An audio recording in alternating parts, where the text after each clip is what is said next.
கர்த்தராகிய இயேசு நாமத்தில் உங்களை வாழ்த்துகிற வரவேற்கிறேன்.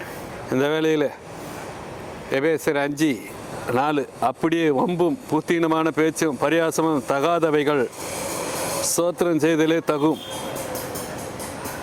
அப்படியே வம்பும் புத்தீனமான பேச்சும் பரியாசமும் தகாதவைகள் ஸ்தோத்திரம் செய்தலே தகும். நம்முடைய கர்த்தராகிய இயேசு கிறிஸ்து நாமத்தில் எப்பொழுதும் எல்லாவற்றிலும் பிதாவாகிய தேவனை ஸ்தோத்தரிக்கணும்.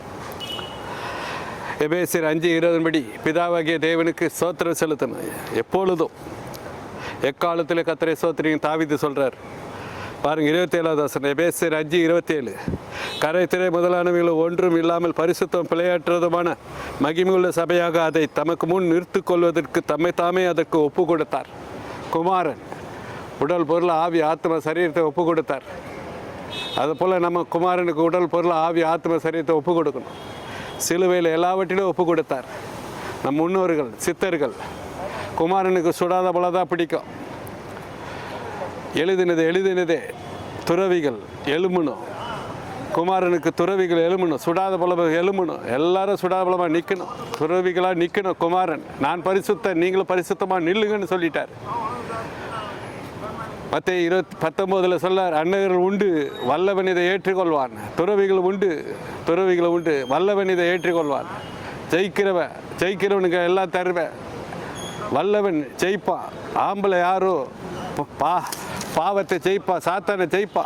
வல்லவன் யாரோ அவன் பாவத்தை சாத்தானை ஜெயிப்பா, காமத்தை ஜெயிப்பா.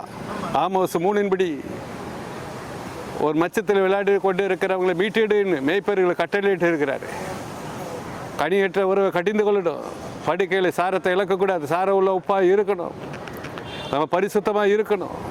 எல்லாவற்றிலும் முன்மாதிரியாக பரிசுத்தமாக நிற்கணும். சபைக்கு பரிசுத்தமாக இருக்கணும். அப்போது தான் நம்ம பிதா சமூகத்தில் மத்தேயு 5:27 படி கரைத்திரை முதலான ஒன்றும் இல்லாமல் பரிசுத்தம் பிழையற்றதுமான மகிமையுள்ள சபையாக அதை தமக்கு முன் நிறுத்து கொள்வதற்கு தம்மை தாமே அதுக்கு ஒப்பு கொடுத்தார். அவருக்கு முன்பாக நிற்கணும். பிதா சமூகத்தில் நம்ம பரிசுத்த சபையாக பரிசுத்த மனவாட்டியாக நிற்பதுக்காக கர்த்தராகிய இயேசு தம்மை தாமே ஒப்பு கொடுத்தது போல நம்மளும் ஒப்பு கொடுக்கணும். உடல் பொருள் ஆவி ஆத்ம சரீரத்தை பாதுகாக்கணும். எல்லாவற்றையும் பாதுகாக்கணும். பரிசுத்தமாக நிற்கணும். அவர் எப்படி உடல் பொருள் ஆவி ஆத்ம சரீரத்தை சிலுவையில் பிதாவுக்கு ஒப்பு கொடுத்தாரோ அது போல் கடைசி வரைக்கும் நம்ம உண்மையாக இருக்கணும். ஆதிகாமம் 17:1 படி பரிசுத்த வாக்குத்தத்த பிள்ளையை பெற்றெடுக்க ஆபிரகாமுக்கு எச்சரிப்பு சத்தம் கொடுத்தார். உண்மையாயிரு, எல்லாவற்றிலும் உத்தமனாயிருந்தார். நம்ம எல்லாவற்றிலும் பரிசுத்தமாக நிற்கணும். கள்ளத்தராசு கர்த்தருக்கு அருவருப்பானது. கணவன் மனைவி ஒரு மனதாக பரிசுத்தமாக நிற்கணும். தராசு போல் பரிசுத்தமாக நிற்கணும்.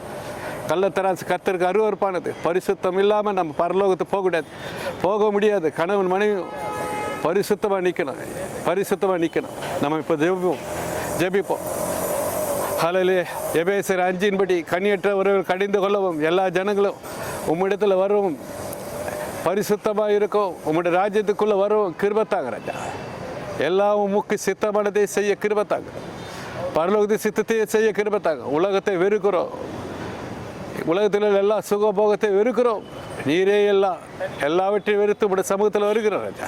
சுயத்தை வெறுத்து உம்முடைய சித்தத்தின்படி செய்ய வருகிறோம். உடல் பொருள் ஆவி ஆத்ம சரீரத்தை பரிசுத்தமாக கடைசி வரைக்கும் மூச்சு இருக்கிறவர் பரிசுத்தமாக பாதுகாக்க ஒவ்வொருவருக்கும் கிருபத்தாங்க ராஜா. போகிறவர்கள் பாதுகாத்துக்கல நித்திய ஜீவனுடைய கிருபத்தாங்க. ஏசுவின் நாமத்தை ஜெபிக்கிறோம். ஜெபங்களே பிதாவே, ஆமென்.